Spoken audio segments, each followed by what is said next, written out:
The Viridian nexus hummed with an almost audible panic, its gleaming surfaces reflecting the frantic faces of employees. Monitors across Solstice City's sprawling networks flickered red with critical alerts. Scott Caldwell, 38, lean-built with observant eyes, moved through the corporate meltdown, a stark contrast to the unraveling around him. While colleagues shouted into comms and slammed fists on desks, Scott remained a pillar of composed stillness.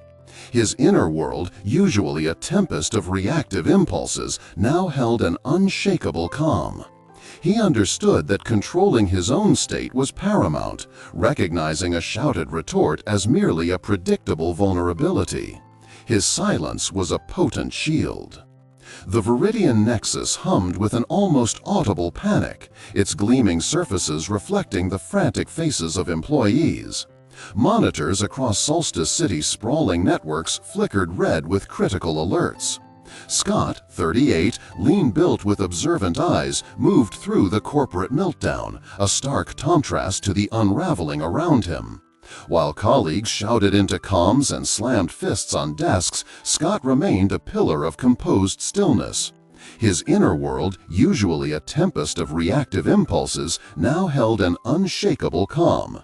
He understood that controlling his own state was paramount, recognizing a shouted retort as merely a predictable vulnerability. His silence was a potent shield. A torrent of data poured across the main holographic display, indecipherable to most in their agitated state. "We're losing control of the Solstice grid," screamed Marcus Thorne, a senior engineer, his face flushed. "Every sector is showing critical energy drain. It's an attack." Scott didn't react, didn't flinch. His eyes, unclouded by panic, scanned the data streams with focused intensity. He saw patterns no one else did, subtle oscillations beneath the chaos, inconsistencies that defied the attack narrative. His calm allowed clarity. He walked to a secondary console, his movements precise, and began inputting a sequence. "It's not an attack," he stated, his voice low, steady, cutting through the din. "It's a resonance feedback loop, a system miscalibration amplifying minor fluctuations. Someone missed a patch on the sub-frequency regulators." Thorne scoffed, but Scott ignored him, his fingers dancing over the keys. Within minutes, a section of the red alerts flickered to amber, then green. The energy drain stabilized. The room slowly quieted, the frenzied shouts replaced by murmurs of disbelief. Scott had turned a potential citywide blackout into a manageable systems repair, not through a display of dominance, but through quiet, disciplined observation. He merely nodded, satisfied, and turned to help other teams. His power was not in the noise he made, but in the chaos he averted. The silence after Finch's increasingly frantic pronouncements stretched, becoming a tangible force. He paused, expecting a response, an argument, an anxious concession. When none came, he grew visibly uncomfortable. His gaze darted around the room, meeting only the placid, unreadable faces of Erica's team, who had been trained in their leader's methods. "Well," Finch finally demanded, a note of desperation creeping into his voice. "What do you say, Miss Loudon? Do we have a deal or not?" Erica met his gaze, her eyes unwavering. "Mr. Finch," she began, her voice calm and measured, "you've spoken at length about your projections. But you haven't addressed the asset valuation discrepancies in Section 3, Paragraph 4 of your proposal, nor the undisclosed liabilities concerning your proprietary data systems. Are those figures perhaps subject to change?" Finch stammered, his composure, carefully constructed through an hour of performative dominance, cracked. He realized his strategic silence had compelled him to reveal too much of his hand, to overplay his position out of sheer discomfort. His bluster had been an attempt to fill a vacuum, and Erica had let him do it. She had watched, listened, and discerned. His anxieties, his true intentions, now lay exposed. He had expected a fight. She had offered a mirror. The leverage was hers, secured not by a single word she uttered, but by all the words she withheld. The renegotiation, when it finally began, was on her terms. Far beneath the jagged peaks of the Phalanx Mountains, within the fortified Bastion Keep conference hall, the air was thick with tension. Holographic tactical displays pulsed with shifting battle lines and grim casualty estimates. A dozen high-ranking officers argued vociferously, their voices echoing in the soundproofed chamber. General Silas, 61, an imposing figure with a weathered face, sat at the head of the circular table. For an hour he listened. He heard impassioned arguments for a full-scale tactical retreat, pleas for more resources, and bold, desperate strategies to push forward. His presence was commanding, yet he uttered not a single word. He merely observed, his eyes scanning the faces, reading the anxieties, the hidden agendas, the exhaustion etched into each officer's posture. The debate descended into a cacophony of frustrated voices, each vying to be heard, to impose their will. A young strategist, Commander Hayes, slammed his fist on the table. "General, we cannot hold. We must consolidate our forces, even if it means ceding the southern flank." Another, Colonel Jean, countered. "Ceding the south guarantees a protracted siege. Our only option is a coordinated thrust through the Iridian Gap." The room erupted again. Silas remained motionless. His patient, wordless presence began to exert a subtle pressure, a profound weight that slowly, almost imperceptibly, drew the scattered energies of the council back to a central point. The officers, one by one, quieted, their arguments fading as they unconsciously turned their attention to the silent man at the table, whose gaze seemed to absorb all the chaos without judgment. When the last whisper died, the silence that followed was absolute, reverent. Silas finally spoke, his voice deep, resonating with a quiet authority that transcended rank. "The southern flank," he declared, his words measured, distinct, "will hold. The Iridian Gap is a feint. Our forces will consolidate and move on the Sunstone Plateau. We cut off their supply lines, not their escape." The holographic display flickered, and with a single gesture, Silas adjusted the projected movements. The room absorbed his declaration, not as a command, but as an inevitable truth. It wasn't a compromise or a forceful directive. It was the distilled essence of clarity, drawn from patient observation and profound strategic insight. A collective sigh of understanding rippled through the room. The entire campaign, on the brink of disarray, had shifted with a single impactful statement. The officers, no longer debating, began to issue orders, their movements infused with a renewed sense of purpose. In the hollowed, ivy-covered halls of the Crestwood Institute, Frank, 45, moved with an almost imperceptible anonymity. His appearance was nondescript, his movements subtle. He was often overlooked, a quiet analyst in a department full of ambitious, outspoken researchers vying for funding and recognition. Dr. Eleanor Vance, the ambitious head of the Socioeconomic Impact Division, was particularly dismissive of Frank. She saw him as a reliable but uninspired cog, someone she could easily manipulate. Frank allowed this perception to solidify. He never corrected her assumptions about his abilities, never fully elaborated on his research, leaving just enough ambiguity for her to fill in the blanks with her own preconceived notions of his limitations. One rainy Tuesday, during a routine departmental review, Vance presented her team's progress. She confidently outlined her division's strategy, glossing over certain budgetary allocations with smooth, practiced ease. She even referenced some of Frank's deliberately simplified data to support her false narrative, assuming he wouldn't challenge her.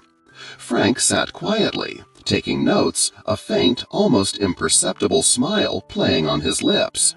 His strategic silence and withheld clarity had perfectly set the stage. By allowing Vance to misjudge him, to believe she was controlling the narrative, he had lowered her defenses, creating an environment where her true motives and the full extent of her intricate betrayal would inevitably expose themselves. He knew the precise moment she would overreach, and he waited, a patient spider, for her to walk into the web she thought she was weaving for him. The evidence, painstakingly gathered through his quiet observation and her own unguarded overconfidence, was almost complete. Meanwhile, Nina, 34, navigated a different kind of influence within Solstice City's elite social and professional circles. Elegant in posture, with a captivating smile and expressive eyes, she was accustomed to being at the center of attention. Yet in a world saturated with constant presence, endless social media updates, always-on connectivity, and a relentless pressure to be seen, Nina had discovered the profound power of absence.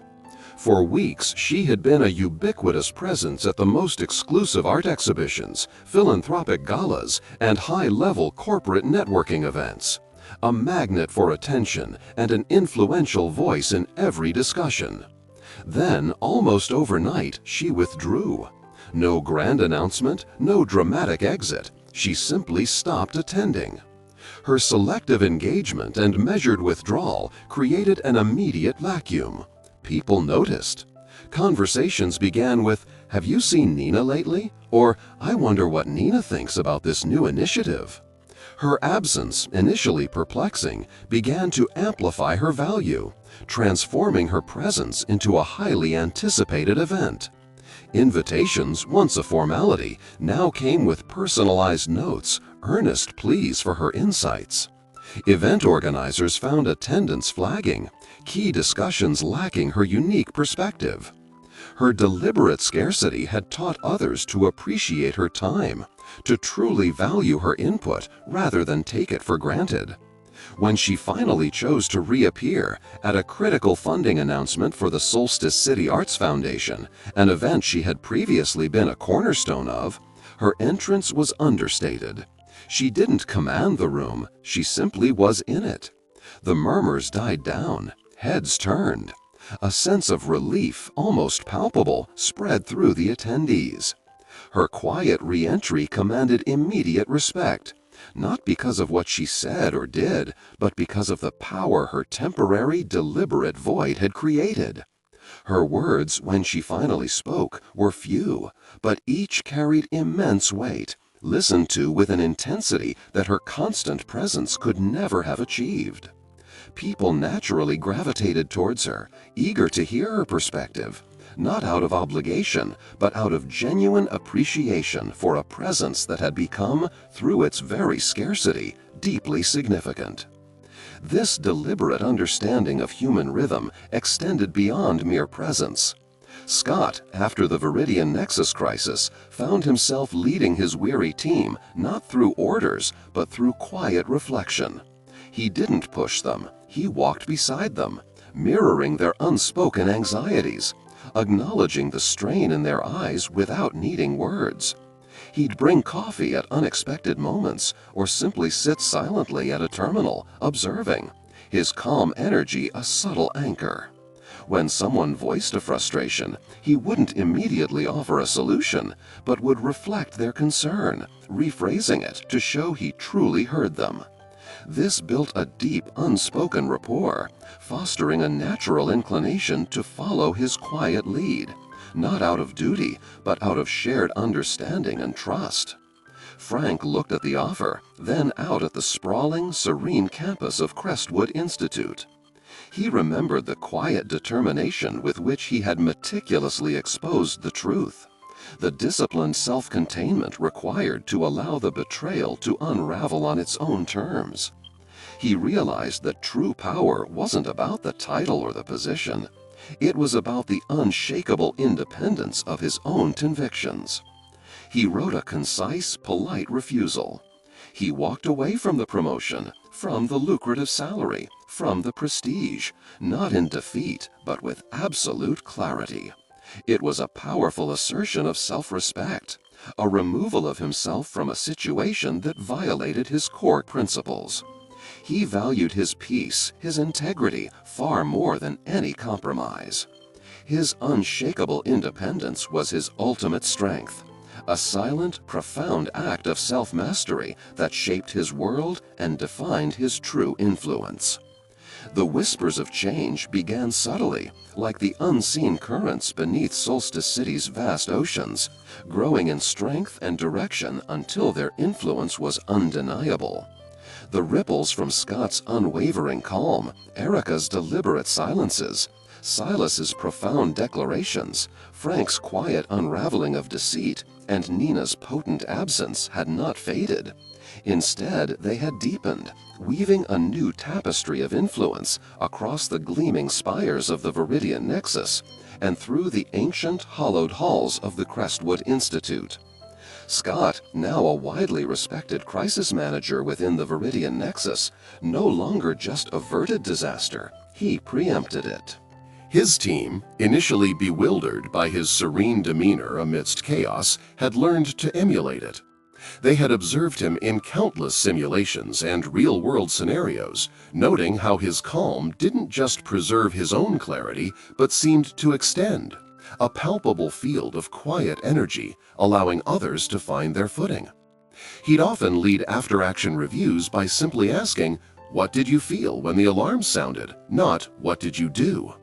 This subtle mirroring of their emotional rhythms, his willingness to acknowledge their internal state before demanding external action, built an unbreakable trust. When a new system vulnerability was detected, threatening to destabilize the city's energy grid once more, Scott didn't bark orders. He gathered his senior engineers in a quiet room, letting them vent their initial fears and frustrations. He listened, absorbing the static. Then, with a slow, deliberate breath, he said, "We have a problem, yes, but we also have clarity. Where does the fear obscure the solution?" He then sat in silence, allowing their minds to reorient. The solutions emerged not from his voice, but from their collective quiet focus, guided by his unshakable presence.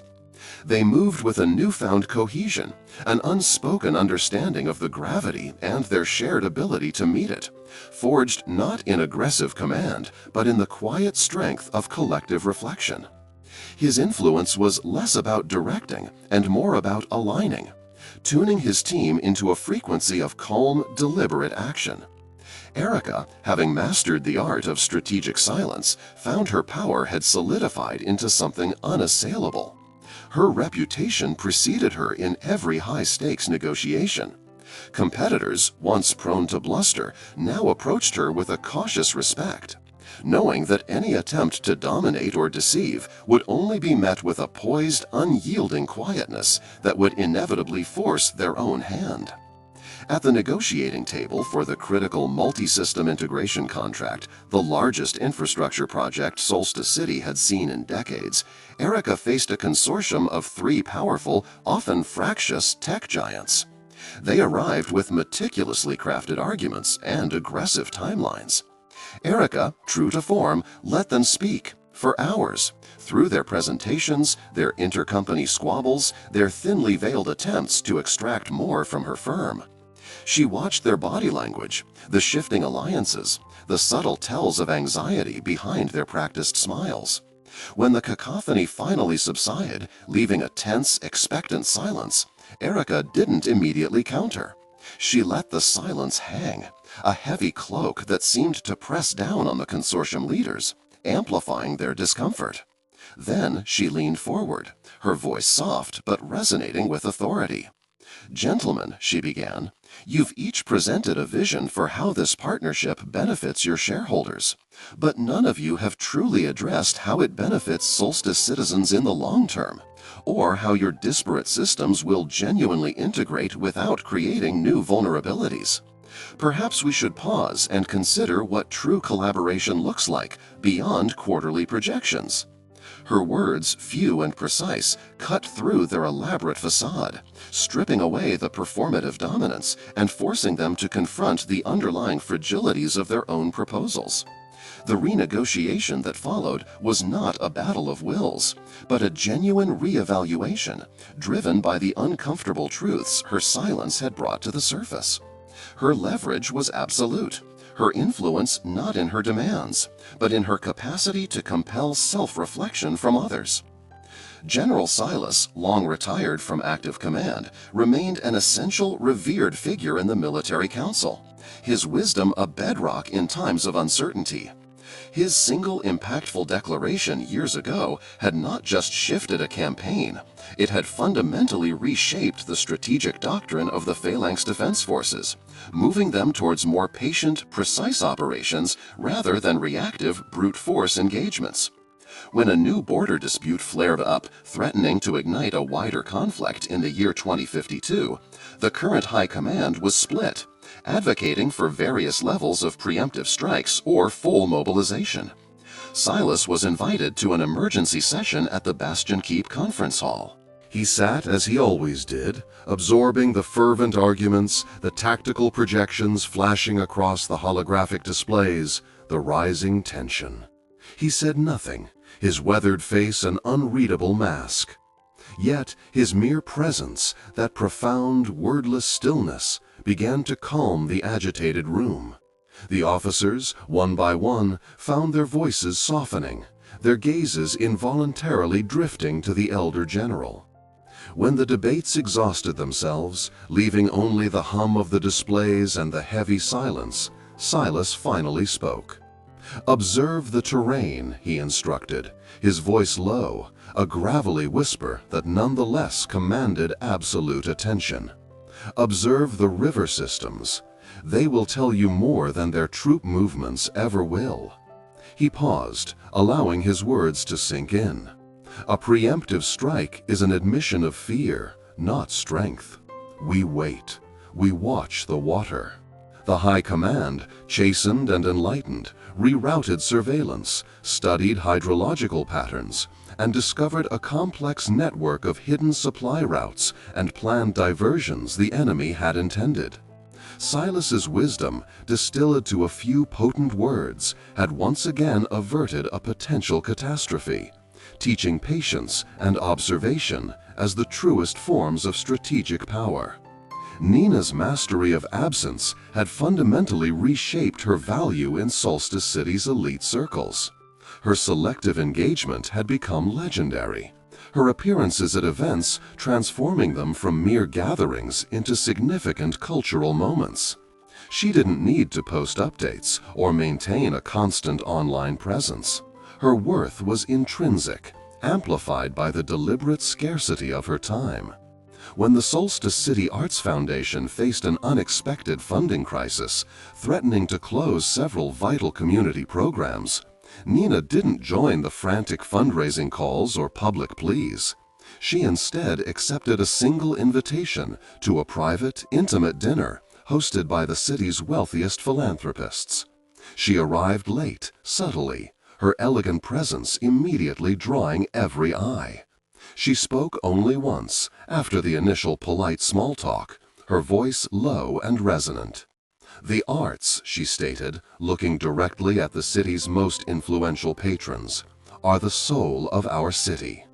When we allow them to wither, we diminish ourselves.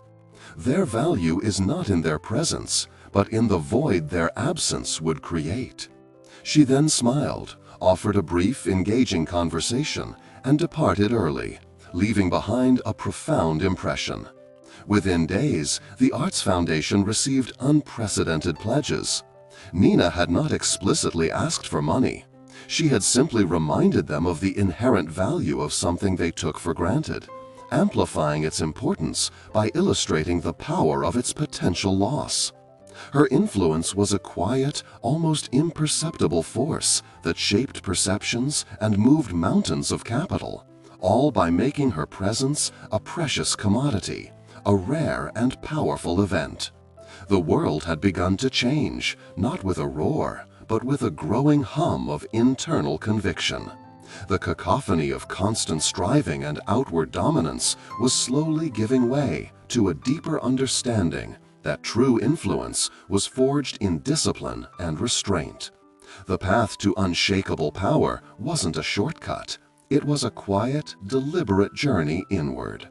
Scott, Erica, Silas, Frank, and Nina, each in their unique way, had embodied this transformation. They had demonstrated that the most impactful shifts didn't come from imposing one's will, but from mastering oneself, from becoming a calm, deliberate, immovable presence that shaped the world not through force, but through profound internal clarity and unwavering purpose.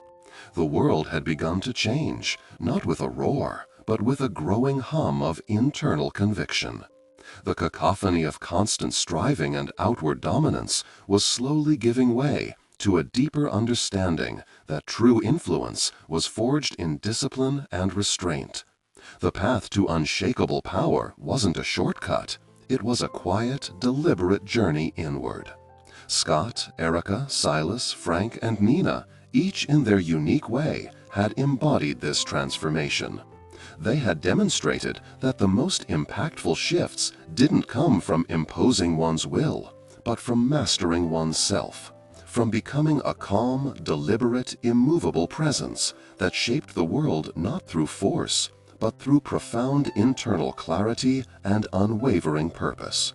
The unified predictive governance project, unable to withstand the collective, quiet force of principled resistance, faltered.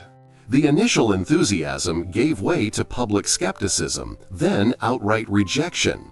It wasn't defeated by a loud protest or a dramatic confrontation, but by the calm, deliberate, immovable presence of individuals who refused to compromise their core principles. Scott, Erica, Silas, Frank, and Nina, each in their own way, had shaped the world not through outward dominance, but by mastering their inner selves, choosing peace and clarity over compliance and compromise. Their journey revealed that authentic power isn't loud or theatrical. It's a calm, deliberate, immovable presence that shapes the world by mastering the self. If you found this journey compelling and are ready to integrate these powerful disciplines into your life, consider diving deeper. Your engagement fuels more insights like these.